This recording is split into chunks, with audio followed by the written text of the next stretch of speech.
So now ध्यान से सुनना, एक-एक टर्म जो मैं यूज़ करूँगा वो की टर्म होने वाली है, ठीक है? तो मतलब कि ध्यान से सुनना है और जो टर्म्स यहाँ पर लिखी हैं, जितना शॉर्ट में अभी लिखा है, this is like the bare bare minimum. ये एक-एक वर्ड जो यहाँ पर है, ये आपके आंसर में होना चाहिए जब भी ऐसा क्वेश्चन आए, इस पर्टिकुलर टॉपिक्स पर मतलब क्वेश्चन आए। इंडिविजुअल डिफरेंस पर क्वेश्चन है तो ये लाइन वहाँ आएगी ही आएगी। सिचुएशनिज़्म पर क्वेश्चन है तो मिनिमम ये लाइन वहाँ होनी ही चाहिए। असेसमेंट में है तो ये सब चीज़ें एंड सो ऑन, ठीक है? समझ आ रही बात? इसके बाद एडिशनल अपनी तरफ से जो आपने लिखना है वो अच्छी बात है, बट ये बेयर मिनिमम है, ठीक है? सुनो, chapter 1 variation in psychological attributes. Chapter बात करता है वेरिएशंस की कि कैसे हम लोग एक दूसरे से अलग-अलग होते हैं, हमारे साइकोलॉजिकल एट्रिब्यूट्स के बेसिस पे मेनली। सो इसलिए सबसे पहला टॉपिक जो चैप्टर में आता है वो है इंडिविजुअल डिफरेंसेस। इंडिविजुअल डिफरेंसेस एक ऐसा फिनोमेना है जो पूरे नेचर पर लागू होता है। फूल, पत्तियाँ, पेड़-पौधे सब कुछ अलग-अलग तरीके के हैं दिखने में, अपने फीचर्स में। तुलसी अलग तरीके का काम करती है, कोई और पत्ता है, कोई जड़ी-बूटी वाले तरीके का काम करती है एंड सो ऑन, राइट? तो ऐसे ही हम इंसान भी अपने फीचर्स में यानी कि अंदर से यानी कि साइकोलॉजिकली और फिजिकली यानी कि दिखने में एक दूसरे से अलग-अलग होते हैं और बिहेव भी अलग-अलग तरीके से करते हैं। सो इंडिविजुअल डिफरेंसेस एक ऐसा फैक्ट हमें बताता है कि हम सब लोग एक दूसरे से अलग-अलग होते हैं 3 बेसिस पर। एक हमारी फिजिकल अपीयरेंस के हिसाब से, फिजिकल एट्रिब्यूट्स के हिसाब से, दूसरा हमारी साइकोलॉजिकल एट्रिब्यूट्स के हिसाब से और तीसरा हमारे बिहेवियर्स के हिसाब से। साइकोलॉजिकल और फिजिकल एट्रिब्यूट्स को एक साथ हम हमारे कैरेक्टरिस्टिक्स कह सकते हैं। तो कैरेक्टरिस्टिक्स 2 तरीके के होते हैं, फिजिकल कैरेक्टरिस्टिक्स और एक साइकोलॉजिकल कैरेक्टरिस्टिक्स और दूसरा हमारे बिहेवियरल पैटर्न्स। तो हमारे कैरेक्टरिस्टिक्स और बिहेवियरल पैटर्न्स के हिसाब से हम लोग एक दूसरे से अलग-अलग होते हैं। ये इंडिविजुअल डिफरेंसेस हैं, होता है। दूसरा टॉपिक सिचुएशनिज्म। सिचुएशनिज्म में हमने ये समझा था कि हमारा बिहेवियर, ह्यूमन बिहेवियर डिपेंडेंट होता है सिचुएशनल फैक्टर्स पर। यानी कि हम अपनी सिचुएशन के हिसाब से ही बिहेव करते हैं। जैसी सिचुएशन होगी वैसा ही हमारा बिहेवियर होगा। मतलब सिचुएशनल फैक्टर्स हमारे बिहेवियर को बहुत हद तक इन्फ्लुएंस करते हैं। एक बंदा बहुत अग्रेसिव है, बहुत गुस्से में रहता है, घर पर अपने सबको डाँटता रहता है, आस-पास परिवार में अपना दबदबा बना के रखता है, बट वही सेम इंसान अपने बॉस के सामने बिल्कुल ऐसा हो जाता है कि जी सर, हाँ जी सर, जो भी आपको। तो ये क्यों है? क्योंकि उसे पता है कि अगर वो ऐसा बिहेव नहीं करेगा, तो फिर उसको शायद रेजिग्नेशन लेटर हाथ में मिल सकता है, बॉस कुछ भी कर सकता है, क्योंकि उसकी सिचुएशन इन शॉर्ट मतलब उस तरीके की है, इसलिए वो वैसा बिहेव कर रहा है। Then assessment. असेसमेंट अगला टॉपिक था। असेसमेंट में हमने ये समझा कि कैसे हम चीज़ों को असेस कर सकते हैं, but before going to assessment हमें ये पता होना चाहिए कि किस चीज़ की असेसमेंट की बात कर रहे हैं। असेसमेंट का मतलब होता है चेक करना, टेस्ट करना किसी चीज़ को। तो किस चीज़ को टेस्ट कर रहे हैं पहले उसे समझते हैं। पहले हमने समझा था साइकोलॉजिकल एट्रिब्यूट्स। तो साइकोलॉजिकल एट्रिब्यूट होते क्या है? साइकोलॉजिकल एट्रिब्यूट का सिंपल मतलब होता है हमारी मेंटल क्वालिटीज़। जैसे फिजिकल क्वालिटीज़ होती हैं कि हम दिखने में कैसे हैं, बाल कैसे हैं, किस रंग के हैं, हमारी बॉडी का कलर क्या है, स्किन कलर क्या है, हाइट कितनी है, वेट कितना है। ऐसे ही साइकोलॉजिकल कैरेक्टरिस्टिक्स भी होती हैं कि भाई तेरी इंटेलिजेंस कितनी है, भाई तेरी पर्सनैलिटी कैसी है, तू गुस्से वाला है या नहीं है, तेरे को जल्दी गुस्सा आता है, नहीं गुस्सा आता। मतलब कि मेंटली एक इंसान कैसा है वो उसकी साइकोलॉजिकल कैरेक्टरिस्टिक्स होती है, हमारी mental qualities we can say. जो कि बहुत कॉम्प्लेक्स और मल्टी डायमेंशनल होती है। कॉम्प्लेक्स और मल्टी डायमेंशनल होने का मतलब कि इसका कोई एक एरिया नहीं है। जैसे कि हाइट अगर किसी की नापनी है तो एक ही है कि हमें इतने सेंटीमीटर या इतने व्हाटएवर, वेट मतलब इतना वजन, सिंपल है। ये सिंपल नहीं है, ये कॉम्प्लेक्स और मल्टी डायमेंशनल है, इसकी बहुत सारी डायमेंशन है। इंटेलिजेंस किसी की बात करोगे तो इंटेलिजेंस एक मायने में कुछ और है, दूसरे मायने में कुछ और है। किसी के अंदर स्पेशल इंटेलिजेंस हो सकती है, किसी के अंदर म्यूजिकल इंटेलिजेंस हो सकती है, किसी के अंदर बॉडीली काइनेस्थेटिक हो सकती है। बॉडीली काइनेस्थेटिक वाली ज़्यादा है और दूसरी वाली कोई कम है। तो मल्टी डायमेंशनल ऐसी पर्सनैलिटी, वैल्यूज किसी चीज़ के लिए कुछ और है, किसी के लिए कुछ और है। तो इसलिए हम कहते हैं कि मल्टी डायमेंशनल और कॉम्प्लेक्स होते हैं साइकोलॉजिकल एट्रिब्यूट्स। नाउ 5 तरीके के साइकोलॉजिकल एट्रिब्यूट्स हमने पढ़े। पहला इंटेलिजेंस, दूसरा एप्टीट्यूड, तीसरा पर्सनैलिटी, इंटरेस्ट और देन वैल्यूज। इंटेलिजेंस आगे पूरा टॉपिक हमने बात ही करनी है, डिटेल टॉपिक है, बट स्टिल एक हमारी ऐसी एबिलिटी, एक मेंटल एबिलिटी हमारी जिसकी वजह से हम अपनी डे टू डे लाइफ के काम कर पाते हैं, कोई भी मेंटल टास्क कर पाते हैं, उसके पीछे एबिलिटी लगती है इंटेलिजेंस। Then aptitude. एप्टीट्यूड हमारा पोटेंशियल है किसी भी काम को करने का, किसी भी स्किल को एक्वायर करने का, किसी भी काम को मतलब करने का पोटेंशियल, कैपेसिटी। बंदर के अंदर पेड़ पे चढ़ने का एप्टीट्यूड है, उसकी कैपेसिटी है, वो बछड़े जितना अच्छा नहीं तैर सकता and vice versa. Then personality. Personality मतलब हमारे एंड्योरिंग कैरेक्टरिस्टिक्स, कुछ ऐसे कैरेक्टरिस्टिक्स जो हमें दूसरों से अलग बनाते हैं, हमारे ऐसे फीचर्स, हमारी ऐसे एट्रीब्यूट्स। करेक्ट मतलब सेम ही वर्ड है ये सारी। तो एंड्योरिंग कैरेक्टरिस्टिक्स, स्ट्रॉन्ग कैरेक्टरिस्टिक्स जो कि रिलेटिवली स्टेबल रहते हैं और हमें बाकियों से अलग बनाते हैं। देन हमारी इंटरेस्ट। इंटरेस्ट का मतलब कि हमारी प्रेफरेंसेस किसी चीज को लेकर, कि हम इस चीज को प्रेफर करते हैं इससे ज्यादा, वो हमारे इंटरेस्ट को शो करते हैं। सो प्रेफरेंसेस। वैल्यूज। वैल्यूज का मतलब होता है हमारे एंड्योरिंग बिलीव्स, यानी कि कुछ ऐसे बिलीव्स हमारे जो अब हमारी लाइफ का एक तरीके से कोर बन चुके हैं, हमारी लाइफ के लिए स्टैंडर्ड्स की तरह वो बिलीव्स काम करते हैं। उनको हम अपनी वैल्यूज कहते हैं, जो हमें सही गलत के बीच ज्यादातर चांसेस में सही गलत के बीच में फर्क भी बताती हैं। इसको मॉरल्स भी आप कह सकते हैं। तो ये कुछ साइकोलॉजिकल एट्रिब्यूट्स हैं जो हमने इस चैप्टर में पढ़े। इसके अलावा और भी बहुत सारे होते हैं, बट ये मेजर 5 हमें बताए गए हैं। अब इन पांचों को एसेस करने के लिए जिस मेथड का हम इस्तेमाल करते हैं वो मतलब होता है असेसमेंट। इन पांचों को अगर आपने जानना है तो जानने के लिए क्या करना पड़ेगा? असेसमेंट करना पड़ेगा। असेसमेंट मतलब साइकोलॉजिकल असेसमेंट। इसका मतलब एक स्टैंडर्डाइज्ड और ऑब्जेक्टिव तरीके से किसी की इंटेलिजेंस, एप्टीट्यूड वगैरह इन सब चीजों को जानना, ये असेसमेंट होता है। तो this is the first step in understanding any psychological attribute. किसी की भी साइकोलॉजिकल एट्रीब्यूट को जानना है, सबसे पहला काम जो हम करते हैं वो है असेसमेंट। असेसमेंट स्टैंडर्डाइज मतलब कि इसके अंदर कुछ नॉर्म्स होते हैं, कुछ प्रिंसिपल्स हैं। ये किसी भी अरे-गरे गली के चाचा ने नहीं बना दिया है। ये स्टैंडर्डाइज्ड है, वर्ल्ड वाइड माना जाता है, नॉर्म्स है इसमें, रिलायबल है। ऑब्जेक्टिव मतलब सबके लिए सेम है। आप अपनी मम्मी पर कोई टेस्ट करने जा रहे हो और अपने किसी दुश्मन पर टेस्ट करने जा रहे हो, तो तरीका सब कुछ बिल्कुल सेम रहेगा। 2 तरीके के हो सकते हैं, फॉर्मल और इनफॉर्मल। इनफॉर्मल की बात साइकोलॉजिस्ट नहीं करते हैं, क्योंकि इनफॉर्मल मतलब कि किसी को जज कर देना, भाई ये दिखने में ऐसा है या ये ऐसा मुझे लग रहा है तो इसकी पर्सनैलिटी ऐसी है, ऐसा नहीं होता है। फॉर्मल असेसमेंट मतलब कि भाई जो मेथड्स हैं हमारे, जो हम आगे डिस्कस करेंगे, इन मेथड्स का इस्तेमाल करके जो हम किसी की पर्सनैलिटी को चेक करते हैं, जो कि साइकोलॉजिस्ट करते हैं फॉलो, उस असेसमेंट को फॉर्मल असेसमेंट कहते हैं। ये जो स्टैंडर्डाइज्ड और ऑब्जेक्टिव है, ये फॉर्मल असेसमेंट के ही फीचर्स हैं। नाउ मेथड्स, सबसे पहला मेथड होता है साइकोलॉजिकल टेस्टिंग। साइकोलॉजिकल टेस्टिंग मतलब क्या? कोई भी टेस्ट उठा लो, सारे टेस्ट मतलब साइकोलॉजी में है। अगर आप किसी भी एक टेस्ट को उठाकर उसको सही तरीके से किसी पर कंडक्ट कर रहे हो, that is known as psychological testing. RSPM किसी पर कर रहे हो इसकी इंटेलिजेंस जानने के लिए, दैट इज साइकोलॉजिकल टेस्टिंग। तो साइकोलॉजिकल टेस्ट एक स्टैंडर्डाइज्ड और ऑब्जेक्टिव मेजर है किसी का कोई भी साइकोलॉजिकल एट्रिब्यूट जानने के लिए। देन इंटरव्यू, इंटरव्यू मतलब कि वन ऑन वन बेसिस पे जो चीज होती है जिसमें हम इंटरव्यू इन्फॉर्मेशन को सीख करते हैं एक दूसरे से। मैं आपसे कुछ सवाल पूछूंगा, उसके जवाब दोगे तो बेसिकली इन्फॉर्मेशन निकाली जा रही है। स्ट्रक्चर्ड अनस्ट्रक्चर्ड दोनों तरीके का इंटरव्यू हो सकता है। Then case study, case study का मतलब कि इन डेप्थ स्टडी करते हो आप किसी एक सब्जेक्ट की। सब्जेक्ट मतलब कोई इंसान, उसकी आप इन डेप्थ स्टडी कर रहे हो। तो उसको बचपन में वो भाई जब पैदा हुआ था तो कितना वजन था उसका, मम्मी पापा के साथ उसका कैसा रिलेशन है, अच्छा उसकी इंटेलिजेंस कैसी है, by using psychological testing, by using interview आप उसके मम्मी पापा से बात करोगे, उसको उनके बारे में पूछोगे। देन उसका इंटरेस्ट किन चीजों में है, वैल्यूज क्या है उसकी, एप्टीट्यूड क्या है, ये सारी चीजें अलग है, कोई डिसऑर्डर है या नहीं है, मेंटल हेल्थ कैसी है उसकी, ये सारी चीजें आप चेक करते हो और लिखते हो, अपनी ऑब्जर्वेशन द्वारा लिखते हो। तो केस स्टडी बहुत बड़ा मेथड है जिसके अंदर बाकी सारे मेथड्स भी इंक्लूड हो जाते हैं। तो किसी इंसान को डिटेल में जानना is case study. Then observation, observation का मतलब कि आप जब किसी को ऑब्जर्व कर रहे हो, सिंपली ऑब्जर्वेशन, साइंटिफिक ऑब्जर्वेशन की बात कर रहे हैं, सिंपल ऑब्जर्वेशन की नहीं, जिसमें हम स्पेसिफिक चीजों को ऑब्जर्व करते हैं, जो हमारा सेंटर ऑफ अट्रैक्शन है, जो हमारा सेंटर ऑफ इंटरेस्ट है, जिस पर जिस चीज को हम ऑब्जर्व करना चाह रहे हैं। तो सिलेक्शन होता है पहले कि किस चीज को ऑब्जर्व करना है, देन रिकॉर्ड करते हो, उसको लिखते हो मतलब अपनी भाषा में, एंड देन उसे एनालाइज करते हो, this is observation. Then self report, self report का मतलब कि आप जब किसी से उसके ही बारे में फैक्चुअल इंफॉर्मेशन पूछ रहे हो। जैसे कि मैं आपसे पूछूं कि आपको अगर मैं अपने फ्रेंड से उठाकर अलग बिठा दूं तो आपको कैसा फील होगा, अगर आपको अपनी फैमिली से अलग रहना पड़े तो आपको कैसा फील होगा, आप खुद को कैसा रेट करते हो कि क्या आप happy go lucky type person हो या फिर डिप्रेस्ड तरीके के इंसान हो। ऐसे सवाल अगर मैं आपसे पूछ रहा हूं, this is case study, sorry self report. और सेल्फ रिपोर्ट मतलब किसी भी तरीके से मुझे आपकी फैक्चुअल इन्फॉर्मेशन मिल रही है, हर उस चीज को मैं सेल्फ रिपोर्ट बोल सकता हूं, चाहे आपने अपनी डायरी में अपने बारे में कुछ लिख के रखा हो तो वो भी सेल्फ रिपोर्ट है। सो यहां तक ये हमने टॉपिक अभी समझ ली, individual difference, situational assessment, psychological attributes. Now अगला टॉपिक जो कि डिटेल में जिस बारे में हम बात करेंगे अभी, वो उसका एक शॉर्ट रिव्यू, इंटेलिजेंस। इंटेलिजेंस क्या है, इसलिए 3 डिफाइंस हैं जो कि आपको याद करनी है। 3 डिफाइन मतलब कि इसलिए अगर 1 नंबर का क्वेश्चन है तो 1 डिफाइन लिख दो कि काम चल जाएगा, अगर बड़ा क्वेश्चन आ गया, बड़े नंबर का क्वेश्चन, तो तीनों डिफाइन से जरूरी है। इंटेलिजेंस की 2 अप्रोचेस हैं, साइकोमेट्रिक अप्रोच और information processing approach. Psychometric approach को हम स्ट्रक्चरल अप्रोच भी कहते हैं क्योंकि it focuses on the structure of intelligence. Information processing approach को हम फंक्शनल अप्रोच कहते हैं because it focuses on the functions of intelligence. इस पे आगे बात करेंगे। Now the next topic is nature and nurture. Nature और नर्चर में हमने ये समझा था कि कैसे इंटेलिजेंस एक इंसान के अंदर डिसाइड होती है। हम पैदा हुए तो उसके बाद भी कैसे पता चला कि अब मैं इंटेलिजेंट होऊंगा या मैं डरूंगा, ये दोनों पर ही डिपेंड करता है। तो इसको लिखना कैसे है, अब तो उसी तरीके से इन नोट्स में लिखा, इसको ध्यान से देखो। हेरिडिटी को सपोर्ट किया, मतलब कि हेरिडिटरी इन्फ्लुएंसेस को सपोर्ट किया 2 स्टडीज ने। सबसे पहली स्टडी जो ट्विन वाली जो आपने पढ़ी है, वो नंबर इसमें 0.9 correlate then 0.72 and so on, ऐसे करके वो ट्विन वाली स्टडी है। ट्विन वाली स्टडी ने शो किया कि देखो कैसे 0.9 तक कोरिलेट कर गई 2 बच्चों की इंटेलिजेंस, हालांकि 2 अलग-अलग बच्चे हैं, पर उनके क्योंकि जीन्स सिमिलर थे, क्योंकि वो ट्विन्स थे, तो जीन्स इतने ज्यादा सिमिलर, उतनी ज्यादा सिमिलर इंटेलिजेंस हो गई। तो इससे ये पता चल गया कि भाई हेरिडिटी का इन्फ्लुएंस है। फिर वो जैसे जैसे अलग अलग भी पलते गए, तब भी क्योंकि सिबलिंग भी थे तो कम से कम सेम मतलब उसके बेटे हैं, सेम मम्मी पापा के बच्चे हैं, तो इसलिए जीन्स का कुछ ना कुछ सिमिलरिटी है, तब भी वो सिबलिंग में भी अलग अलग पाले गए, तब भी कुछ परसेंट इंटेलिजेंस सेम रही। तो इससे ये पता चला कि हेरिडिटी का कुछ ना कुछ तो रोल है। दूसरा अडॉप्टेड चिल्ड्रन पर भी स्टडी हुई थी, उसमें भी ये पाया गया कि ज्यादातर इंटेलिजेंस सिमिलर रहती है बायोलॉजिकल पेरेंट्स से। बट देन दूसरी स्टडी हुई और उसने एनवायरमेंटल इन्फ्लुएंसेस को भी सपोर्ट किया, और उस स्टडी में हमने ये पढ़ा, इस स्टडी की ही कंटिन्यूएशन में वो स्टडी थी कि बट जब बच्चे फिर बड़े होते हैं एज में, बचपन में तो बायोलॉजिकल मम्मी पापा जैसे उनकी इंटेलिजेंस ज्यादा रहती है, बट जैसे जैसे वो बड़े होते हैं एज में, वैसे वैसे उनकी इंटेलिजेंस उनके अडॉप्टिव पेरेंट्स जैसी होने लग जाती है। और इसमें ये भी पता चला कि अगर बच्चों को हम अच्छा एनवायरनमेंट प्रोवाइड करेंगे, अच्छी स्कूलिंग, अच्छा माहौल, पॉजिटिव पेरेंटिंग वगैरह, तो उनकी इंटेलिजेंस बढ़ सकती है। और अगर बुरा एनवायरनमेंट होगा तो उनकी इंटेलिजेंस कम हो सकती है। इस तरीके से दोनों को अलग अलग तरीके से सपोर्ट करके आप आंसर को लिख सकते हो। और फाइनल कंक्लूजन क्या लिखना है, as I always told you, final conclusion आएगा ब्रैकेट वाला पॉइंट, कि जीन्स क्या करती हैं, जीन्स एक रेंज सेट कर देती है कि भाई देख 90 से लेकर 90 से लेकर 95 तक तेरी इंटेलिजेंस भाई रह सकती है। अब 90 की तरफ को जाती है, 95 की तरफ को जाती है, ये कौन डिसाइड करवाएगा, हमारा एनवायरनमेंट। और ये रेंज ब्रैकेट सेट कर दिया जीन्स में। सो इस तरीके से साइकोलॉजिस्ट ने समझा है नेचर और नर्चर के रोल को in context to intelligence. Then अगला टॉपिक असेसमेंट ऑफ इंटेलिजेंस, जिसके अंदर सिंपल कुछ फैक्चुअल इन्फॉर्मेशन हमने समझी थी।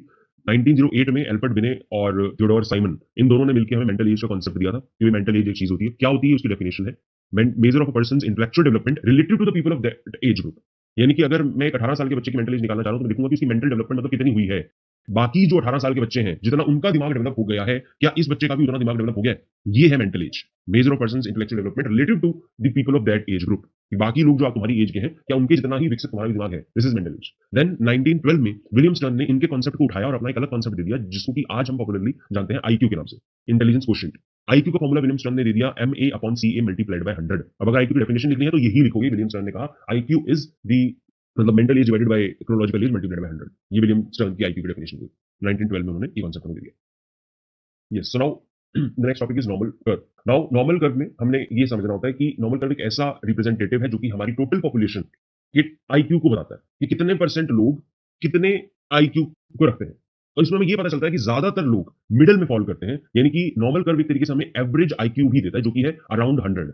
अराउंड 100 को हम एवरेज आईक्यू बोलते हैं, और ज्यादातर लोग, टोटल पॉपुलेशन के ज्यादातर लोग इसी कैटेगरी में फॉल करते हैं। इसीलिए ही ये एक बेल की शेप को बना देता है, क्योंकि ज्यादातर लोग उस कैटेगरी में, वो हिस्सा वहां से ऊंचा हो जाता है, बाकी का हिस्सा साइडों का नीचे हो जाता है। तो वो एक तरीके से कुछ ऐसी सी फिगर बना देता है, तो भी से कि भाई ये बेल जैसी एक शेप बन जाती है, इसलिए इसका दूसरा नाम बेल शेप्ड कर्व भी है। नाउ इसके दो एक्सट्रीम एंड्स हैं, एक होता है इसका एक्सट्रीम लेफ्ट हैंड साइड और एक होती है इसकी एक्सट्रीम राइट हैंड साइड। इसकी एक्सट्रीम लेफ्ट हैंड साइड पे इस तरीके के लोग आते हैं जिनका की आईक्यू 70 से भी नीचे है, और एक तरफ राइट साइड पे ऐसे लोग आते हैं जिनका आईक्यू 130 से भी ज्यादा होता है। तो ये टॉपिक कहीं ना कहीं पहले टॉपिक को याद दिलवा देता है, इंडिविजुअल डिफरेंसेस, कि कितने लोग एक दूसरे से कितने ज्यादा अलग होते हैं। एक तरफ ऐसे लोग जो 70 से भी कम आईक्यू, और कुछ ऐसे भी जिनका 25-20 से भी कम हो जाता है, तो मतलब कि अपनी नॉर्मल लाइफ को भी हैंडल करने में कई बार असमर्थ हो जाते हैं, जो बहुत ज्यादा इस लेवल पे आ जाते हैं कि 25-20 से कम हो गया आईक्यू। देन 130 से अबव वाले हर काम में अच्छे हैं। सो नाउ पहले बात करते हैं इंटेलेक्चुअल डेफिशिएंसी की। इंटेलेक्चुअल डेफिशिएंसी एक ऐसी एक साइकोलॉजिकल डिसऑर्डर है फर्स्ट ऑफ ऑल। इसको AAMD, American Association of Mental Deficiency, इस तरीके से डिफाइन करती है कि इंटेलेक्चुअल डेफिशिएंसी का मतलब सिग्निफिकेंटली सब एवरेज इंटेलेक्चुअल फंक्शनिंग, यानी कि इन लोगों में तीन फीचर में पाए जाते हैं। सबसे पहले तो सिग्निफिकेंटली, यानी कि बहुत ज्यादा सब एवरेज इंटेलेक्चुअल फंक्शनिंग रहती है, सब मतलब बिलो, तो बहुत ज्यादा कम इंटेलेक्चुअल फंक्शनिंग उनकी हो जाएगी। यानी कि इंटेलेक्चुअल फंक्शनिंग आम इंसान जो कर सकता है उनसे बहुत ही कम लेवल की इंटेलेक्चुअल फंक्शनिंग ये लोग कर पाते हैं, और डेफिसिट एडेप्टिव बिहेवियर शो करते हैं। डेफिसिट एडेप्टिव बिहेवियर मतलब कि एडेप्टिव बिहेवियर की कमी है। जैसे हम लोग अपने एनवायरनमेंट के साथ अडेप्ट कर सकते हैं, कोविड आया तो हमने अडेप्ट कर लिया कि भाई चलो अब से नाक फुड़क के बाहर निकलेंगे, मास्क पहन के बाहर जाएंगे, बट ये लोग वो नहीं कर पाएंगे क्योंकि एडेप्टिव बिहेवियर की कमी ये लोग शो करते हैं। देन तीसरा पॉइंट उन्होंने बताया कि ये जो डिसऑर्डर है ये आपके अंदर आ जाएगा डेवलपमेंटल पीरियड्स के अंदर अंदर ही, इसके बाद आने के चांसेस बहुत कम हो जाते हैं। मतलब कि डेवलपमेंटल पीरियड का मतलब होता है 18 साल से कम का एज टाइम, चाइल्डहुड वाला मेनली वैसे फेज होता है, बट टिल 18 ईयर वी से डेवलपमेंटल पीरियड। तो 18 ईयर से पहले पहले ही ये किसी के अंदर डेवलप हो जाएगा जिसके अंदर होना होता है। इसकी 4 लेवल्स भी हैं, जैसे कोविड के लेवल थे कि भाई कम दिक्कत, ज्यादा दिक्कत, माइल्ड, मॉडरेट, ऐसे करके, वैसे ही इसके भी लेवल है। माइल्ड कैटेगरी का इंटेलेक्चुअल डेफिशिएंसी ज्यादा दिक्कत नहीं देता है, मॉडरेट वाला ज्यादा दिक्कत देगा, सीवियर वाला और ज्यादा दिक्कत देगा, प्रोफाउंड वाला और ज्यादा दिक्कत देगा। इनकी एक रेंज भी है, वो एनसीईआरटी से देख लेना, वो मतलब याद करनी पड़ेगी आपको। देन गिफ्टेड लोग, इंटेलेक्चुअली गिफ्टेड लोग, ये वो लोग हैं जिनका आईक्यू 130 से ज्यादा है। ये हाई परफॉर्मेंस शो करते हैं हर फील्ड में, मतलब ज्यादातर फील्ड्स में। इनको हाथ में पेन दे दो तो ये अच्छे राइटर हैं, इनको बॉल दे दो तो ये अच्छे बॉलर हैं, बैट दे दो अच्छे बैट्समैन बन जाएंगे, फुटबॉल दे दो तो अच्छे ये फुटबॉलर भी बन सकते हैं, वहां पर स्ट्राइकर और डिफेंडर वगैरह सब कुछ कर सकते हैं। मतलब इस तरीके से कुछ ये होते हैं लोग जो कि ज्यादातर फील्ड्स में हाई परफॉर्मेंस को ही शो करते हैं। साइकोलॉजिस्ट ने ये कहा कि टीचर्स पॉइंट ऑफ व्यू से मतलब अगर हम देखें, मतलब एक स्कूल वाले माहौल टाइप से अगर हम देखें, तो 3H ये लोग अपने अंदर प्रोजेक्ट करते हैं। हाईली क्रिएटिव होते हैं लोग, हर काम को करने में क्रिएटिविटी अपनी शो करेंगे, हाई एबिलिटी पोजेस करेंगे again in most of the fields, her field में हर तरीके के काम के लिए हाई एबिलिटी होगी इनके अंदर, और हाई कमिटमेंट शो करेंगे हर काम को करने के लिए। Now another topic is types of test, कितने तरीके के टेस्ट हो सकते हैं इंटेलिजेंस के टेस्ट की हम बात कर रहे हैं। सो इंडिविजुअल टेस्ट होते हैं कुछ इंटेलिजेंस के, कुछ ग्रुप टेस्ट होते हैं, कुछ वर्बल टेस्ट होते हैं, कुछ नॉन वर्बल, और सिर्फ इंटेलिजेंस नहीं, वैसे हर हर तरीके की साइकोलॉजिकल एट्रीब्यूट को जानने की जो भी टेस्ट है, हर टेस्ट में ही कैटेगरी होती है, इनसे बल्कि ज्यादा भी कैटेगरी होती है, बट यहाँ पर कुछ 3 ही कैटेगरी बताई गई है। इंडिविजुअल टेस्ट का मतलब ऐसे टेस्ट जो एक टाइम पर एक इंसान पे हो सकते हैं, ग्रुप टेस्ट का मतलब ऐसे टेस्ट जो एक साथ बहुत सारे लोगों पर किए जा सकते हैं, वर्बल टेस्ट मतलब ऐसे टेस्ट जिनके अंदर लैंग्वेज की रिक्वायरमेंट होती है, लैंग्वेज यूज होती है कोई ना कोई, हिंदी, इंग्लिश, व्हाटएवर, कोई भी regional language also can be there. Non verbal test का मतलब कि कोई ऐसे टेस्ट जहां पर की लैंग्वेज की कोई नीड नहीं है, यानी कि मैं आपसे कुछ इस तरीके से पूछूं कि प्लस माइनस मल्टीप्लाई तो अब यहाँ पर क्या आएगा, तो ऑब्वियसली यू कैन आंसर कि भाई अच्छा डिवाइड आएगा। आपको लैंग्वेज की यूज करने की मतलब जरूरत नहीं पड़ी, इजीली आपने इसका जवाब दे दिया बिना किसी लैंग्वेज की नीड के। देन परफॉर्मेंस टेस्ट का मतलब होता है जिसमें कि आपको कुछ एक्शन करना पड़े, कुछ मैनिपुलेशन ऑफ ऑब्जेक्ट्स करनी पड़े। मैं आपको बोलूं कि आपने कोई मेज सॉल्व करनी है, पजल मतलब कोई आपने कोई सॉल्व करनी है, समथिंग लाइक दैट, ये पेपर को उठा के यहाँ से बाहर रखो, इसको ऐसे करके बनाओ, ये बना के दिखाओ, वो करके दिखाओ, this is known as performance test. कुछ परफॉर्म कर रहे हो, कुछ एक्शन कर रहे हो, कुछ ऑब्जेक्ट्स को इधर से उधर कर रहे हो, this is performance test. Then culturally fair और culturally bias test. Culturally fair मतलब जो ऐसा टेस्ट है जो किसी भी कल्चर का इंसान दे सकता है, कल्चरली बायस मतलब ऐसा टेस्ट जो किसी स्पेसिफिक तरीके के कल्चर के लोगों के लिए ही बना है। देन अगला टॉपिक टेस्टिंग इन इंडिया था। टेस्टिंग इन इंडिया मतलब ये पढ़ लेना आपकी एनसीईआरटी में, बेसिक से कुछ फैक्ट्स दिए गए हैं कि भाई किस तरीके से डेवलप हुआ टेस्टिंग, किसने किस टेस्ट को कन्वर्ट किया, छोटा सा पैराग्राफ है page number 15 that you can read, just वो एक रीडिंग वाला ही बात है मतलब उसमें। देन अगला टॉपिक आता है कल्चर इंटेलिजेंस। तो अब कल्चर हमारी इंटेलिजेंस को भी इंपैक्ट करता है, कल्चर का रोल बहुत है, बहुत बड़ा रोल है, हर किसी चीज को इंपैक्ट करता है, तो ऑब्वियसली इंटेलिजेंस को भी करेगा। इंटेलिजेंस को देखने का नजरिया बदल देता है हमारा कल्चर। वेस्टर्न नोशन के हिसाब से अगर हम देखें, वेस्टर्न आइडियोलॉजी के हिसाब से अगर हम देखें, तो वो इंटेलिजेंस को कैसे देखते हैं, उनके उस देखने के नजरिए को हम नाम देते हैं टेक्नोलॉजिकल इंटेलिजेंस। जैसे वो टेक्नोलॉजी को देखते हैं, कुछ तरीके से वो इंटेलिजेंस को देखते हैं, वो फोकस करते हैं on the skills of attention, performance, speed, किसी काम को करने की, जल्दी जल्दी काम करो, अटेंशन कितनी जल्दी बंदा कितनी ज्यादा चीजों पर दे सकता है, परफॉर्मेंस कितनी जल्दी जल्दी वो अच्छी कर सकता है, अचीवमेंट ओरिएंटेशन उसके अंदर है या नहीं है, प्लस मोर कॉग्निटिव टास्क, दिमाग लेवल के जितने भी टास्क है, कॉग्निटिव टास्क, सिर्फ उस पर फोकस है वेस्टर्न नोशन का। सो this is what western people think about intelligence, कि किसी में ये सारी चीजें हैं तो हम उसे इंटेलिजेंट घोषित कर देंगे। बट नाउ इंडियन नोशन क्या है, जो कि बुद्धि के स्टैंड पॉइंट पर स्टैंड करता है। मतलब बुद्धि एक वर्ड है जो इंडिया में हम यूज करते हैं for referring to as intelligence, जो कि बहुत वेग है, बहुत बड़ा है, बहुत ज्यादा कैपेसिटी है इस वर्ड की from the western point of view in comparison to the western point of view. So buddhi, the concept of buddhi और the integral intelligence which is the notion of Indian intelligence, उसके अंदर 4 मेजर कंपोनेंट आते हैं, सिर्फ एक नहीं। जैसे कि उसमें एक ही कंपोनेंट था वेस्टर्न में सिर्फ कॉग्निटिव, यहाँ पर कॉग्निटिव सिर्फ एक पार्ट है एक चौथाई हिस्सा है कॉग्निटिव, ये सारी स्किल ऑफ अटेंशन, ये वो दिमाग रटना, ये सब कुछ प्रॉब्लम सॉल्विंग, सब कुछ सिर्फ एक चौथाई हिस्सा है हमारे हिसाब से इंटेलिजेंस का। इंडिया में हम कहते हैं कि भाई इसके साथ साथ आपके अंदर सोशल स्किल भी होनी चाहिए, सोशल कॉम्पिटेंस भी होना चाहिए, सोसाइटी में डीलिंग करनी आती है, लोगों से बातचीत करनी आती है, नहीं आती, इमोशनल कॉम्पिटेंस भी होना चाहिए, अपने इमोशन को समझते हो, दूसरों के इमोशन को समझते हो, मतलब इमोशनल इंटेलिजेंस भी इवन यहाँ पे इंक्लूड होगी। देन एंटरप्रेन्योरल कॉम्पिटेंस, काम काज करना आता है, धंधा करना आता है कुछ, मतलब कि कमिटेड रह सकते हो किसी काम को करने के लिए, हार्ड वर्किंग हो या नहीं हो, ये सब स्किल भी आपके अंदर होनी चाहिए। ये चारों चीजें एक साथ है, देन आपको इंटेलिजेंट कहेंगे हम according to the Indian notion. तो इस तरीके से कल्चर ने इम्पैक्ट डाल दिया इंटेलिजेंस को देखने के नजरिए पर। इसके बाद अगला टॉपिक आता है इमोशनल इंटेलिजेंस, पहले इसी पर बात कर लेते हैं। इमोशनल इंटेलिजेंस का क्या मतलब है कि इंटेलिजेंस का एक और मतलब एक रूप है ये इमोशनल इंटेलिजेंस, और लोगों को लगता है कि आईक्यू ही सब कुछ है, बट ऐसा बिल्कुल भी नहीं है। ये भी एक फैक्ट है कि आईक्यू से ज्यादा जरूरी लाइफ में सक्सेसफुल होने के लिए इमोशनल इंटेलिजेंस मानी जाती है, which is EQ, emotional quotient और emotional intelligence in short. So emotional intelligence का मतलब होता है एक ऐसी हमारी एबिलिटी जिसकी वजह से, जिसकी मदद से हम अपने और दूसरों के इमोशंस को समझ पाते हैं, मॉनिटर कर पाते हैं, मतलब देख पाते हैं, समझ पाते हैं। Then we can discriminate among them. Discriminate among them का मतलब कि फर्क कर पाते हो कि अच्छा भाई ये अच्छा इमोशन है, ये बुरे इमोशन, अगर कोई खुश है तो वो अच्छा है, कोई दुखी है तो वो बुरा है, हम ये फर्क कर पा रहे हैं, हम ये समझ पा रहे हैं, ये भी इसी एबिलिटी की वजह से कर पा रहे हैं। Then we can use this information to guide our actions and our thinking, यानी कि हम इस इन्फॉर्मेशन का इस्तेमाल भी इसी एबिलिटी की वजह से कर पाते हैं कि हम अब उसको समझेंगे, अच्छा दूसरा पर्सन उदास है तो भाई मुझे कोई अच्छी बात करनी है ताकि वो खुश हो जाए, ये मैं इमोशनल इंटेलिजेंस की वजह से अपनी कर पा रहा हूं। अगर मुझे पता है कि अगला बंदा उदास है, ऑलरेडी वो बहुत पेन में है, तो मैं उसे और ज्यादा जाके पॉइंट आउट नहीं करूंगा, जैसे आजकल बच्चे करते हैं और बहुत गलत करते हैं, दूसरे को दुख देना, ये इमोशनल इंटेलिजेंस नहीं है। So this is emotional intelligence, ये इसकी डिफाइन है, ये आपने याद करनी है। ऑल्सो द फैक्ट रिमेंबर कि EQ is more important in life than IQ. इसके पीछे बहुत सारे रीजंस हैं, क्योंकि हम इंसानों से घिरे हैं और इंसान इज इमोशंस का ही पुतला, तो इमोशंस से ही इंसान है और इंसानों से ही हमें सारे काम होते हैं लाइफ में सक्सेसफुल होने के लिए, इसलिए ईक्यू बहुत ज्यादा हमारे लिए जरूरी है। अपने इमोशन समझेंगे, दूसरों के समझेंगे, तभी लाइफ में कुछ अच्छा कर पाएंगे। Then the next topic is creativity, मतलब होती क्या है। तो क्रिएटिविटी एक पैराग्राफ है, वो आप एनसीईआरटी से रीड कर सकते हो, बहुत बेसिक बातें हैं उसके अंदर, कुछ ऐसा स्पेसिफिक अलग से निकाल के नहीं है, की टर्म वगैरह अपनी भाषा में आप एक्सप्लेन कर सकते हो, बट जो मेन आइडिया है वही है जो कि लिखना जरूरी है, the production of something new and unique. Creativity मतलब कुछ भी, कोई फिजिकल चीज, कोई आइडिया, कोई नोशन, वट एवर, कुछ भी सर्विस, कोई भी चीज नई है और यूनिक है, उसकी जो प्रोडक्शन हो रही है या माइंड लेवल पर या in physical world, that is known as creativity. और ये क्रिएटिविटी इंटेलिजेंस से कैसे रिलेट करती है, तो क्रिएटिविटी की इंटेलिजेंस से कोई खासा लिंक नहीं है, कोई रिश्ता नहीं है साफ साफ कि भाई इंटेलिजेंस है तो आपके अंदर क्रिएटिविटी भी है, या क्रिएटिविटी है तो बहुत ज्यादा आप इंटेलिजेंट हो, ऐसा कुछ नहीं है। टर्मैन ने 1920 में ये अपनी स्टडीज से शो किया था, कोई स्पेसिफिक लिंक या कोई रिलेशन तो नहीं है, बट ये भी देन हमें बाद में पता चला कि एक अच्छा रिलेशन है, पॉजिटिव रिलेशन है, यानी कि एक अगर किसी के अंदर है तो संभावना है कि दूसरी होने के चांस बढ़ जाते हैं। स्पेसिफिकली अगर क्रिएटिविटी किसी के अंदर है तो इंटेलिजेंस होने के चांसेस बहुत ज्यादा है, क्योंकि हर क्रिएटिव काम को करने के लिए थोड़ा बहुत तो इंटेलेक्चुअल कैपेसिटी आपके अंदर होनी जरूरी है। So we can say कि intelligence in itself does not ensure creativity, but creativity ensures a little of intelligence. Right? So this is all about the chapter number 1 basic topics. अब इसके अलावा क्या बच गया, हमारी मेजर थ्योरीज बच गई। ओके, अब जल्दी से ये भी कवर कर लेते हैं। Information processing approach, information processing approach को बाद में डिस्कस करेंगे। पहले साइकोमेट्रिक अप्रोच। साइकोमेट्रिक अप्रोच एक ऐसी अप्रोच है जो कि इंटेलिजेंस के स्ट्रक्चर पे बात करने वाली है। स्ट्रक्चर पे बात करने वाली का क्या मतलब है ना, कि अब ये हमें स्ट्रक्चर बताने वाली इंटेलिजेंस का मतलब कोई चीज बनी कैसे है। जैसे कि मैं आपको पूछूं कि खिचड़ी कैसे बनती है, खिचड़ी कैसे बनी है, तो आप बोलोगे अच्छा इसके अंदर चावल डले हैं, इसके अंदर ये वाली दाल डली है, इस मात्रा में डली है, वगैरह वगैरह। ये हो गया साइकोमेट्रिक अप्रोच का तरीका।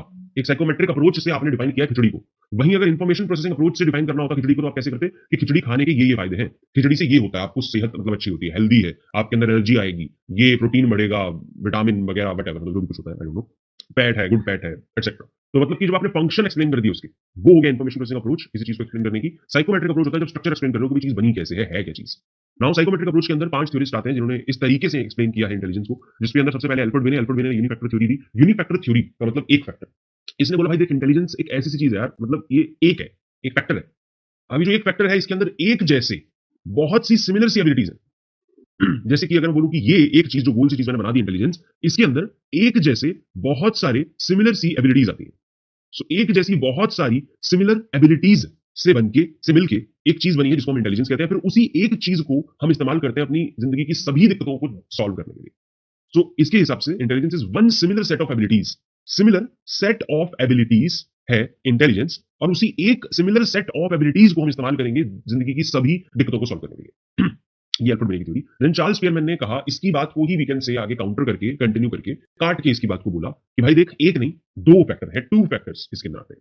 तो जैसे इसने कुछ ऐसा फिगर मतलब अगर ऐसी इसने फिगर बनाई होती है, ऐसी कोई फिगर है नहीं, जस्ट रिप्रेजेंटेशन है ये, बट 2 फैक्टर की ये फिगर सही में भी है। वी कैन से कि कुछ इस तरीके से उसने बताया हमें चार्ल्स क्लियरमैन ने कि भाई देख ऐसे दो फैक्टर्स हैं, ये जो बाहर वाले हैं ये इनको हम बोलते हैं स्पेसिफिक फैक्टर्स, और ये जो अंदर वाला है एक कॉमन, ये होता है जी फैक्टर। सो जी फैक्टर और एस फैक्टर्स, जी एक फैक्टर है, एस फैक्टर्स है। सो एस फैक्टर्स बहुत सारे हैं और एक जी फैक्टर है, ये दो फैक्टर्स से मिलकर इंटेलिजेंस बनी है। जी फैक्टर मतलब कुछ ऐसे कॉमन मेंटल ऑपरेशन जो हर टास्क को करने में हमारे काम आते हैं, इसीलिए ज्यादातर लोगों में जी फैक्टर कॉमन होता है। बट एस फैक्टर अलग अलग लोगों में अलग अलग तरीके का होता है। अरिजीत सिंह उसके अंदर एस फैक्टर है कि वो गाना इस तरीके से गा सकता है कि भाई और कोई नहीं गा सकता। माइकल जैक्सन के अंदर वो एक एस फैक्टर आ गया कि वो सिंगिंग बहुत अच्छी कर सकता है, राइट। सो मतलब कि एस फैक्टर्स कुछ होते हैं जो स्पेसिफिक फैक्टर्स हैं, जो स्पेसिफिक तरीके के मेंटल टास्क में ही काम आते हैं, इसलिए किसी किसी लोगों में ही होते हैं। और जी फैक्टर कॉमन मेंटल ऑपरेशन में काम आने वाली चीजें, फैक्टर्स है, एबिलिटी है, जो कि हर ज्यादा लोगों में कॉमन है। तो जी फैक्टर और एस फैक्टर दो फैक्टर से मिलकर बनी इंटेलिजेंस, ये बोला चार्ल्स क्लियरमैन ने 1972 में। और अपनी थ्योरी को देने के लिए जो मेथड इसने इस्तेमाल किया that is known age factor analysis, कोई स्टैटिस्टिकल मेथड है फैक्टर एनालिसिस। देन अगली थ्योरी आई लुईस थर्स्टोन की, इसने बहुत सिंपल सी बात बोली है, ये बहुत बहुत बढ़िया बंदा था, इसने कुछ दिमाग नहीं लगाया, सिंपल बात बोली, भाई देखो इंटेलिजेंस क्या है, 7 प्राइमरी एबिलिटीज को मिला दो इंटेलिजेंस बन जाएगी। 7 प्राइमरी एबिलिटीज क्या क्या थी, वो जैसे मैंने आपको कहा था इस तरीके से आप याद कर सकते हो, जैसे मैंने अपने टाइम से याद करा हुआ है, VNSP WMI या वट एवर, जैसे भी आप इसको इजीली याद कर सको। जैसे किसी ने याद किया था, किसी बच्चे ने कमेंट किया था एक बार, आई रिमेंबर, स्विम VPN, तो ऐसे भी याद कर सकते हो। So verbal, numerical, spatial, perceptual, speed, word fluency, memory और इंडक्टिव रीजनिंग, ये 7 तरीके की एबिलिटीज हैं जो हर इंसान में होती है। अगर ये सातों एबिलिटीज हम जोड़ देंगे तो वो इंटेलिजेंस बन जाएगी। तो इंटेलिजेंस इन 7 एबिलिटीज से मिलकर बनी है। आर्थर जेंसन ने बताया हायरार्किकल मॉडल में कि इंटेलिजेंस के 2 लेवल हैं। जैसे सीढ़ी होती है, वैसे ही सीढ़ी के हिसाब से देखो तो 2 लेवल है इंटेलिजेंस के। एक लोअर लेवल होता है, इसको हम लेवल 1 बोलते हैं, लेवल 2 है। लेवल 1 को हम बोल सकते हैं एसोसिएटिव लर्निंग, और लेवल 2 को हम बोल सकते हैं कॉग्निटिव कॉम्पिटेंस। कि इंटेलिजेंस के अंदर 2 लेवल्स हैं, इंटेलिजेंस ऐसे बनी है 2 लेवल्स में। एसोसिएटिव लर्निंग का मतलब रट्टा मारना, रूट लर्निंग करना, इसके अंदर आपका जितना आउटपुट उतना जाएगा उतना ही इनपुट बाहर निकल के आएगा। मतलब कि जितना रटा A is to B is to C उतना ही जाके लिख के आओगे। और कॉग्निटिव कैपेसिटी के अंदर इनपुट आउटपुट से भी ज्यादा स्ट्रॉन्ग प्रोड्यूस होगा। मतलब दिमाग में कम चीज गई, मैंने आपको जितना पढ़ाया उतना ही लिख के नहीं आओगे, उसके साथ फॉर एग्जांपल करके एडिशनल अपने दिमाग से कुछ और चीज भी लिख के आओगे, क्योंकि अब आपको समझ आ गई वो चीज। यहाँ पर हम मीनिंग पे फोकस करते हैं, रूट लर्निंग पे नहीं। सो ये 2 लेवल में इंटेलिजेंस डिवाइडेड है, ये बताया आर्थर जेंसन ने। देन जेपी गिलफोर्ड ने स्ट्रक्चर ऑफ इंटेलेक्ट मॉडल दिया, इसने बताया कि इंटेलिजेंस 3D कुछ चीज है, हर चीज 3D होती है, राइट। 3D मतलब 3 dimension, length breadth height something like that है ना, मतलब 3 डायमेंशन हर चीजों की होती है। इसने बोला भाई इंटेलिजेंस की भी 3 डायमेंशन है। इंटेलिजेंस को भी मतलब हम 3 तरीकों से देख सकते हैं। इंटेलिजेंस के अंदर मतलब ये 3 चीजें आती हैं, जिसकी 3 डायमेंशंस हैं। एक कंटेंट जिसे हम बोलते हैं, दूसरा ऑपरेशन और तीसरा प्रोडक्ट्स। कंटेंट मतलब द टाइप ऑफ इंफॉर्मेशन जिन पे हम काम कर सकते हैं। हमारे दिमाग में जिस जिस तरीके की इंफॉर्मेशन घुस सकती है उसको हम कंटेंट बोलते हैं। जैसे कि रॉ मटेरियल, इस रॉ मटेरियल से अगर मैं इसको एक और रेफरेंस के साथ एग्जांपल के साथ बताऊं तो ये रॉ मटेरियल हो गया कंटेंट, ऑपरेशन हो गया मतलब जो भी आपने प्रोसेसिंग करनी है उस पर, ठीक है, ये प्रोसेसिंग है जो प्रोसेसिंग हो रही है। और फाइनल ये जो प्रोडक्ट है, यहाँ पर प्रोडक्ट क्या हो गया, ये फाइनल आउटपुट, राइट। सो इसको हम लिख देते हैं घर, जो पूरा एक होम बना है। तो रॉ मटेरियल इनकी सीमेंट, रेत, बदरी, पानी वगैरह, ये सब आपका रॉ मटेरियल होगा घर बनाने के लिए। तो ये सब हो गया कंटेंट। देन आप घर को बनाओगे, मतलब कि अब वो जो वर्कर्स हैं वो लगे हैं, पहले नीचे सीमेंट रखा, ईंट रखी, ईंट पे सीमेंट चढ़ाया, उसे सूखने दिया वगैरह, मतलब प्रोसेसिंग हो रही है। देन घर बन गया, फाइनल तैयार हो गया। ऐसे ही ये टॉपिक है। कंटेंट मतलब जिस तरीके की इंफॉर्मेशन आपके दिमाग में जा सकती हैं, विजुअल, ऑडियो एटसेट्रा, और भी होती हैं, उसमें डिटेल में जाने की जरूरत नहीं है। मतलब टाइप ऑफ इंफॉर्मेशन जिनको आपका दिमाग प्रोसेस कर सकता है। जो प्रोसेस आप करोगे उन इंफॉर्मेशन पर, उस इंफॉर्मेशन पर, मतलब जिस जिस तरीके की इंफॉर्मेशन जो दिमाग में गई है, that is known as operation. जो भी कुछ आप कर रहे हो ऑन दीज कंटेंट्स, वो ऑपरेशन हो गया। और प्रोडक्ट हो गया कि जो फाइनल आउटपुट निकल के आया, आउटपुट निकल के आया मतलब जो समझ आया। रियल एग्जांपल अगर मैं इसका दूं तो क्या होगा, अभी आप मेरी आवाज को सुन रहे हो तो दिमाग में इंटेलिजेंस में मतलब क्या जा रहा है, ऑडियो इन्फॉर्मेशन जा रही है, विजुअल इन्फॉर्मेशन जा रही है, जो आपको लाल सा यहाँ पे दिख रहा है या ब्लैक बट सब कुछ। इसको ये हो गया कंटेंट, ऑडियो और विजुअल। अब इसको दिमाग प्रोसेस कर रहा है, यानी कि इसको ऑपरेशंस कर रहा है, समझने की कोशिश कर रहा है, क्या बोल रहा है बंदा, समझो यार, सी क्या है, वो क्या है, ये पी क्या लिखा है, इधर ये एरो बना हुआ है वगैरह वगैरह। दिमाग प्रोसेस कर रहा है information, this is known as operation. ये ऑपरेशन हो रहा है। साथ में ही जो समझ आ रहा है आपको साथ साथ में कि अच्छा इसका मतलब ये है, दैट विल बी प्रोडक्ट। तो इंटेलिजेंस के अंदर ये 3 डायमेंशन है, ऐसे इंटेलिजेंस बनी है। देन उसने स्टैट्स की बात कर दी कि कंटेंट 5 तरीके के हो सकते हैं, यानी कि 5 तरीके की इंफॉर्मेशन हमारा दिमाग प्रोसेस कर सकता है। ऑपरेशन उस पे अलग अलग 6 तरीकों से कर सकता है। और अगर 6 तरीकों से ऑपरेशन करेगा, यानी कि हम 6 जगहों पर घर बनाएंगे, तो जब बना 6 जगहों पर रहे हैं तो बनेंगे भी तो 6 पर, यानी कि फाइनल प्रोडक्ट भी तो 6 ही हो सकते हैं। फिर जब आप इनको आपस में मल्टीप्लाई करते हो, दैट बिकम्स 180। तो उसने बोल दिया कि इंटेलिजेंस 180 सेल्स से मिलकर बनी है। हर सेल का अपना एक अलग काम भी होता है। ये है जेपी की theory. Now the last topic for this chapter, information processing approach. Information processing approach के अंदर अब 3 थ्योरीज आती हैं। हालांकि to be at safe side I will say 2 he theories आती हैं। ये जो हार्वर्ड गार्डनर भाई साहब थे, इन्होंने कुछ ऐसी बात करी है कि कंफ्यूजन में डाल दिया सबको कि इसकी थ्योरी को इसमें रखें उसमें रखें, सो ऑन। तो बेसिकली हार्वर्ड गार्डनर ने सबसे पहले थ्योरी अपनी ये दी, थ्योरी ऑफ मल्टीपल इंटेलिजेंसेस, कि भाई इंटेलिजेंस एक है ही नहीं। इंटेलिजेंस तो मतलब जैसे लोग डायग्राम बना रहे थे, ऐसा है इंटेलिजेंस, ये है वो है, उसने बोला भाई ये सब क्या कर रहे हो, इंटेलिजेंस तो अलग अलग चीज है। स्पेशल वाली इंटेलिजेंस ये है, दूसरी इंटेलिजेंस ये है, तीसरी इंटेलिजेंस ये है, चौथी इंटेलिजेंस ये, मतलब अलग अलग चीजें हैं। बहुत तरीके की इंटेलिजेंस है जो कि एक दूसरे से अलग अलग है, but yet they work together, मतलब एक दूसरे पर डिपेंडेंट नहीं है। दे आर इंडिपेंडेंट बट फिर भी साथ में काम करती हैं। जैसे कि अगर किसी को खुद की समझ है, अपनी खुद की सेल्फ नॉलेज जिसे हम बोलते हैं, सेल्फ इंटेलिजेंस यानी कि इंट्रापर्सनल वाली, तो उसको कहीं न कहीं दूसरों की भी समझ हो जाएगी। तो ऐसे एक साथ तो चलती हैं, पर एक दूसरे पे डिपेंडेंट नहीं है। तो अलग-अलग तरीके की इंटेलिजेंस हो सकती है। इसको आप रियल लाइफ में अगर पुट करो, तो हॉवर्ड गार्डनर ने इस तरीके से ही बताया था कि जैसे कि कोई बच्चा मैकेनिक्स में बहुत अच्छा होता है। कोई मोटर कहीं से निकाल के कहीं जोड़ दी, घर का कोई अप्लायंस कुछ किस तरीके का कर दिया, आज़ाद हमारे बीच में है, वो कितना बढ़िया है अपने आप को एक्सप्रेस करने में, अपने थॉट्स को इंक डाउन करने में, राइट? हम लोग उतना नहीं है। कोई आप में से ऐसा है जो बहुत अच्छा है एजुकेशन में, जो बहुत अच्छे स्कोर कर सकता है, बहुत अच्छा इस फील्ड में जा सकता है, कोई किसी और चीज़ में अच्छा होगा, कोई ड्राइंग में बहुत अच्छा होगा। तो ऐसे ही अलग-अलग तरीके की इंटेलिजेंस हर किसी के अंदर होती है। ये हार्वर्ड गार्डनर ने बताया था। नाउ इसने बोला कि भाई देखो 8 तरीके की इंटेलिजेंस है जो हमारे अंदर हो सकती है। पहले 7 बताई थी इसने, बाद में 8 भी जोड़ दी। अब इस 8 में से कोई एक भी अगर किसी के अंदर है, तो कांग्रेचुलेशन यू आर इंटेलिजेंट। सबसे पहली लिंग्विस्टिक इंटेलिजेंस। लिंग्विस्टिक मतलब कि जिसको लैंग्वेज की बहुत अच्छी समझ है। शायर लोग अपने लॉजिकल मैथमेटिकल यानी कि अपना मैथ्स वाली जो मैथमेटिशियंस हैं, जो साइंटिस्ट लोग हैं, जो लॉजिकल थिंकिंग करते हैं, चीज़ों को एनालाइज़ बहुत अच्छे से करते हैं, क्रिटिकल थिंकिंग कर सकते हैं, मैथमेटिक्स उनकी स्ट्रांग है स्किल। देन स्पेशियल मतलब कि स्पेस। अब स्पेशियल का मतलब स्पेस है, स्पेस जगह। जैसे कि मैं यहाँ पर बना रहा हूँ, तो मैंने इसके अंदर ये घुसा दिया ये लाइन सी के अंदर, तो मतलब कि शायद स्पेशल इंटेलिजेंस ज़्यादा अच्छी नहीं है मेरी। हो सकता है माउस की वजह से हो, बट स्टिल। तो जो लोग ड्राइव कर रहे हैं, ड्राइविंग करते हैं, पायलट हैं, या जिन्होंने कोई चीर-फाड़ सा कुछ करना है, मतलब स्किन कहीं से काट के अंदर से कोई पुर्जा-वुर्जा निकालना है, हमारे डॉक्टर, उनमें भी स्पेशल इंटेलिजेंस है ना, उनको जगह, स्पेस की नॉलेज है बहुत अच्छी। ड्राइंग जो लोग करते हैं, उनको स्पेस की नॉलेज है, तो स्पेशल। म्यूजिकल मतलब कि जो म्यूजिक इंटेलिजेंस है, सिंपल। बॉडीली काइनेस्थेटिक जिसको अपनी बॉडी की इंटेलिजेंस है, बॉडी के बारे में अवेयर है, बॉडी को इस्तेमाल करना जानता है पूरी तरीके से। जिमनास्ट वगैरह जो होते हैं ना, हम नहीं यूज़ कर सकते अपनी बॉडी को इतनी अच्छे से, जितना एक जिमनास्ट कर सकता है। इंटरपर्सनल इंटेलिजेंस, ऐसी इंटेलिजेंस जो कि हमें दूसरों के बारे में अवेयर करवाती है। दूसरों के क्या थॉट्स हैं, क्या ओपिनियंस हैं, क्या इमोशंस हैं, क्या दूसरा इस टाइम पर मेरी बात सुनने में इंटरेस्टेड है या नहीं है। ये भी कई लोगों को नहीं पता होता, नहीं समझ पाते हैं, बट ये भी समझ होनी चाहिए। दूसरों को किस तरीके से बात करनी है, कैसे उनका इंटरेस्ट बनाना है, कैसे उससे बात करनी है, कैसे वो मेरी बात को ज़्यादा ध्यान से सुनेगा, क्यों किस तरीके की बात उससे करनी है, उसकी क्या इंटरेस्ट है वगैरह, वो सब इंटरपर्सनल इंटेलिजेंस हमें देती है। इंट्रापर्सनल मतलब ये सब बातें खुद के लिए। मैं खुद को जानता हूँ क्या? मेरे खुद के क्या इंटरेस्ट है? क्या मैं इस टाइम पर क्या फ़ील कर रहा हूँ? मेरी क्या प्रोज़ है, मेरे क्या कॉन्स हैं? अपने आप के बारे में अवेयर होना, अपने आप की नॉलेज, इंटेलिजेंस, वो इंट्रापर्सनल। नेचुरलिस्टिक मतलब सेम चीज़ फॉर नेचर, क्या आप नेचर के बारे में अवेयर हैं? नेचर में बहुत सारी चीज़ें हैं, बहुत सारे फूल, पत्तियाँ, पेड़-पौधे, किसके पास रहने से कितनी ज़्यादा लाइफ हमारी बढ़ सकती है? क्या चीज़ मेरे लिए अच्छी है? क्या नेचर के लिए अच्छा है? वो सब चीज़ें नेचुरलिस्टिक इंटेलिजेंस में देती है। देन ट्रायर्किक थ्योरी दी रॉबर्ट स्टर्नबर्ग ने 1985 में। इसने बोला कि भाई देखो 3 तरीके की इंटेलिजेंस हो सकती है, या फिर आप इसे एलिमेंट्स भी बोल सकते हैं इंटेलिजेंस के हिस्से। तो हर इंसान के अंदर ये तीनों होते हैं, किसी में कोई ज़्यादा होता है, किसी में कोई कम। कॉम्पोनेंशियल और एनालिटिकल इंटेलिजेंस। कॉम्पोनेंशियल एनालिटिकल को एक और नाम दिया जाता है एकेडमिक इंटेलिजेंस, यानी कि स्कूल लेवल तक, कॉलेज लेवल तक काम आने वाली, जिसके अंदर हम कई सारी स्किल्स सीखते हैं। अभी बाहर के हिसाब से बोल रहे हैं, इसलिए स्किल लर्निंग भी इसके अंदर इंक्लूडेड है। इंडिया में तो खैर कहाँ ही स्किल स्कूल में भी सिखाई जा रही है। सो बेसिकली स्किल लर्निंग भी इसके अंदर इंक्लूड होती है। So now Meta component, performance component, knowledge acquisition component, ये 3 सब पार्ट आते हैं इस तरीके के इंटेलिजेंस के अंदर। मतलब कि जिसमें हम चीज़ों को सीख पाएँ, याद कर पाएँ, ऐसी इंटेलिजेंस होती है। इसकी वजह से हम ये सब कर पाते हैं। सबसे पहले आता है नॉलेज एक्विजिशन, यानी कि नॉलेज को एक्वायर करना, थ्योरी सीखना किसी चीज़ की। देन आता है मेटा कंपोनेंट, यानी कि उसकी प्रैक्टिस करना। देन परफॉर्मेंस कंपोनेंट, जब आप उसे फाइनली परफॉर्म करने लगते हो बिना किसी ज़्यादा एफर्ट के। देन एक्सपीरियंशियल इंटेलिजेंस, दूसरा टाइप। एक्सपीरियंशियल इंटेलिजेंस मतलब कि पास्ट एक्सपीरियंस को क्रिएटिवली यूज़ करना, नई दिक्कत को सॉल्व करने के लिए। मुझे पास्ट में पता है कि ये जो इंसान है, ये मतलब ऐसे नहीं होते आजकल के लोग कि भई बहुत ईज़िली कोई किसी का काम कर देगा। तो अगर मैं दूसरे के लिए कुछ करूँगा, तभी दूसरा मेरे लिए कुछ करेगा। ये वाला अपना पुराना एक्सपीरियंस कोई जो मेरे साथ हुआ था, जहाँ से मुझे ये सीख मिली, उसको मैंने आज सॉल्व कर दिया और दूसरे को कह दिया, "भाई देख मैं तेरे लिए ये कर रहा हूँ, तू मेरे लिए कर दे।" मतलब कि पास्ट एक्सपीरियंस को मैंने इस्तेमाल कर दिया अपनी आज की नई दिक्कत को सॉल्व करने के लिए। ये एबिलिटी हमें हमारी एक्सपीरियंशियल इंटेलिजेंस देती है। इसलिए हम इसे क्रिएटिव इंटेलिजेंस भी कह सकते हैं, because it is creativity simply, कि पुराने एक्सपीरियंस को नए तरीके से यूज़ किया, अभी की दिक्कत सॉल्व करने के लिए। देन कॉन्टेक्चुअल इंटेलिजेंस या फिर प्रैक्टिकल इंटेलिजेंस, इसके अंदर बिज़नेस सेंस, स्ट्रीट स्मार्टनेस, ये की टर्म्स हैं। मतलब कि कुछ बच्चे ऐसे होते हैं जो सड़कों पे पड़े हैं, बट उनको आपसे मुझसे ज़्यादा अच्छा आता है लोगों को कन्विंस करना। उनको पता है किस टाइम पर, अच्छा किस गाड़ी के सामने जाके कितने पैसे माँगने हैं, उनको ये बात पता है। रिक्शे वाले से वो नहीं माँगते, वो किसी आम जो एक बंदा साइकिल पर जा रहा है, उससे वो नहीं माँगेगा। अगर मैं आज साइकिल पे निकलूँ तो शायद मुझसे कोई ना माँगे, बट अगर मैं अपनी कार में बैठा बाहर ऐसे हाथ निकाल के चश्मा-वश्मा लगा के ऐसे बैठा हूँ और फिर मैं किसी रेड लाइट पे रुका हूँ, तो शायद वो बच्चा मुझसे माँगने आ जाएगा कि भैया दे दो कुछ पैसे। तो ये क्या है, उसकी कॉन्टेक्चुअल इंटेलिजेंस है, उसकी प्रैक्टिकल इंटेलिजेंस है कि अच्छा इस बंदे से मुझे कुछ फायदा हो सकता है, इससे फायदा नहीं हो सकता, वो जज कर पा रहा है, वो समझ पा रहा है, कैसे बात करनी है, भैया छोटी बहन है, वो इमोशनल अप्रोच लगा रहा है वहाँ पर। तो ये सब उसकी कॉन्टेक्चुअल इंटेलिजेंस है। घर में पानी चले गया सडनली, अब आपने पूरा दिन एक बाल्टी से काम चलाना है, कैसे चलाओगे? या कहीं और से पानी को अरेंज करना है घर के लिए, ये कॉन्टेक्चुअल इंटेलिजेंस, यहाँ पर एनालिटिकल इंटेलिजेंस काम नहीं आएगी। स्कूल में चाहे 100 में से 100 आपके नंबर आते हो, यहाँ पर अगर कॉन्टेक्चुअल इंटेलिजेंस नहीं है तो लाइफ में फेल हो जाओगे। सो ये 3 तरीके की इंटेलिजेंस ट्रायल की थ्योरी में इसने बताई। Then last topic of this chapter, PASS model. PASS model हमें दिया जेपी दास, जैक लेग्रेडी और किर्बी ने। पास मॉडल में उन्होंने बताया कि ये जो नाम है पास, इसी के अंदर इंटेलिजेंस पूरी समाई है, यानी कि इंटेलिजेंस की वजह से हम ये सारे काम कर पाते हैं।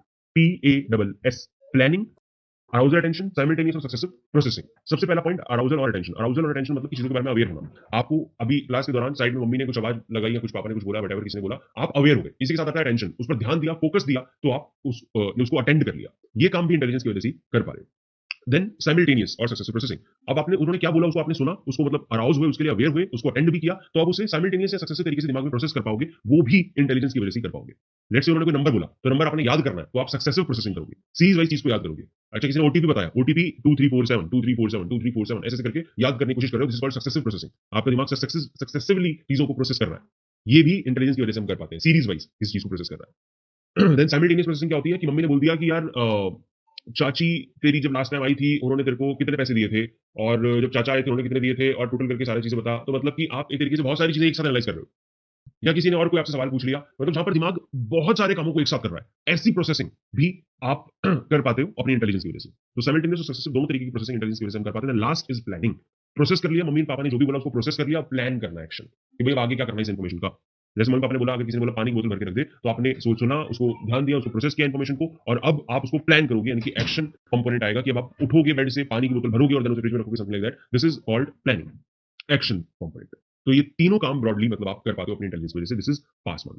ऑलराइट, सो आई होप आप लोगों को वीडियो जरूर अच्छी लगी होगी और एक टॉपिक आपको समझ आ गया होगा। किसी भी डाउट में कोई भी डाउट है तो बिल्कुल कमेंट सेक्शन में जाओ यार, लिख दो अपना doubt, I will try my best कि मैं उसका आंसर दे सकूं। और ये वीडियो वन शॉट वीडियो थी ना, थोड़ा सा शॉर्ट में समझाने की कोशिश यहाँ पर करी गई है। स्टिल मैंने कोशिश करी थी कि मतलब ढंग से ही समझ आ जाए, बहुत ज्यादा शॉर्ट भी ना आए, बहुत ज्यादा लेंथी ना आ जाए। आई होप आपको वीडियो अच्छी लगी होगी। ऐसे ही चैप्टर नंबर 2 और आपके सारे आगे चैप्टर हम कवर करेंगे। तो